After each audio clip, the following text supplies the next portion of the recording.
Anne-Marie, you've interviewed him twice now inside the last week. Your sense of what kind of guy he is? Yeah, he must be sick this Yeah, afternoon. not at all.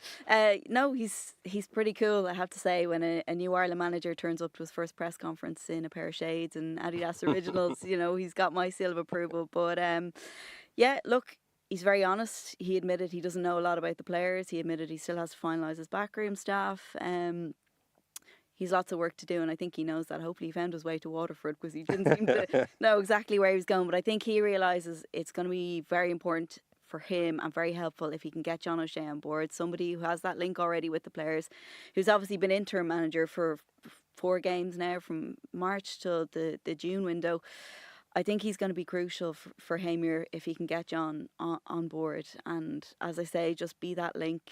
He's somebody that the players trust, John O'Shea. He's somebody the players are really advocating to get the job. So, look, at least Heimir is aware that that's going to be crucial to him. He said as much to me. We'll talk about his CV and what he's going to bring to the job in a couple of moments. But you've said about his honesty there, and he has been quite honest. Like, even in that interview earlier on this week, saying I'm heading off to Waterford now to interview John O'Shea. He's also made a couple of references to not knowing the players. Like, he's pretty forthcoming with where exactly he is. He is, which is great as an interviewer. One thing I meant to say to you there, he kind of, when we were speaking about the John O'Shea, he may have let slip. He may or may not have let slip something. He said to me, his exact wording was, whoever the board thinks will take over in the future should be with the team prior to that. So I would like to have him. Now, whether or not there's a succession plan in place or whether that was kind of lost in translation, I'm not sure. But yeah, sorry, what was the question? Yeah, but he sounds quite, well, I'm just saying how open he is about everything. Yeah, and he may have, I suppose, landed the FAI in a bit of hot water there. The unveiling of Heimir was kind of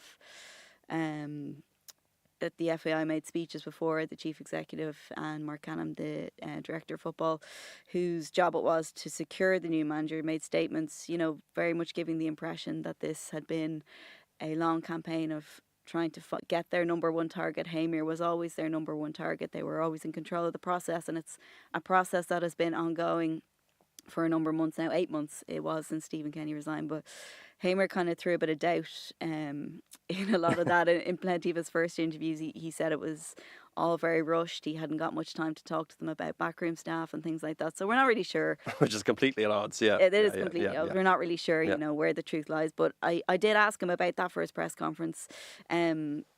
Subsequent to that question, I asked him, was he surprised that it was kind of hijacked by questions for the FAI about the process. He said he was a little surprised, and then he also said that he wasn't aware of the complications with the process, and everything was so rushed that there wouldn't have been time to tell him anyway.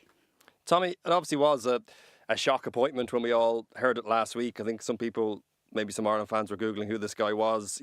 He did a great job, obviously, with Iceland at the last Euros. They beat England, and they had a great campaign back in 2016. What do you make of, I suppose, the result of this long search for a manager and what we've arrived at last week? I'm pretty positive about the appointment, if sharing and sort of agreeing with Anne-Marie's interpretation of some of the stuff he said about what it says about the notorious process that we've been through.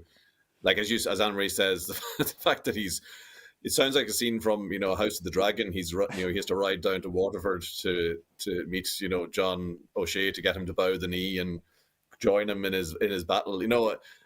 Like, if this guy was 6 months ago, right, Heimir, you're our man. Start thinking about your backroom team.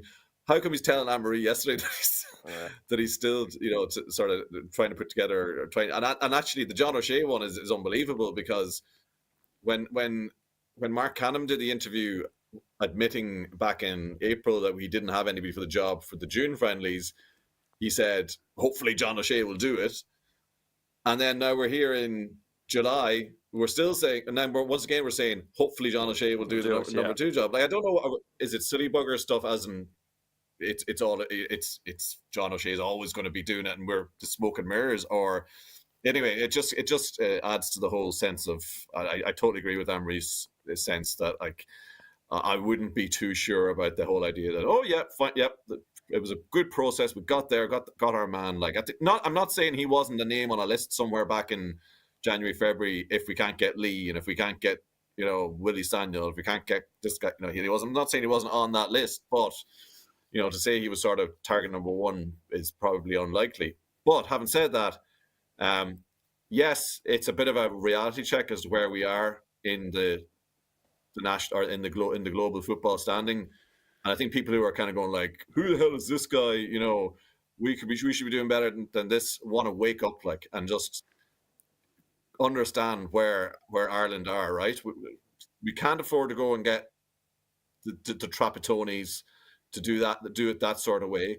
We have a very sort of what we say shallow pool of indigenous coaches because of various reasons. England have the same problem, by the way, that we don't seem to produce a steady stream of quality coaches. Now, hopefully that's changing now with there's good ones, obviously, that we know about in the League of Ireland. Maybe John O'Shea will go on to be somebody like that. But there isn't a big stock there of our own coaches that would see the job as being, that have managed at the top level and would see the job as something that they'd want to do. So where do we go then? We're into the international marketplace with a budget that's very modest, and we get a guy who's involved in a team that reached brought a tiny nation to a World Cup and the knockout stages of a European Championship.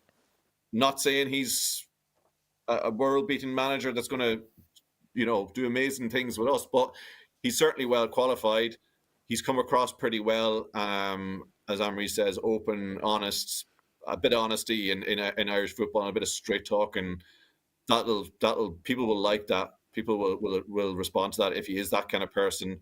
One thing I think a lot of people will like as well, Tommy, is the fact that he's planning to live here. I was chatting to him off camera there about his house hunt at the minute. He said it's important to immerse himself. He said he did the same when he was manager of Jamaica.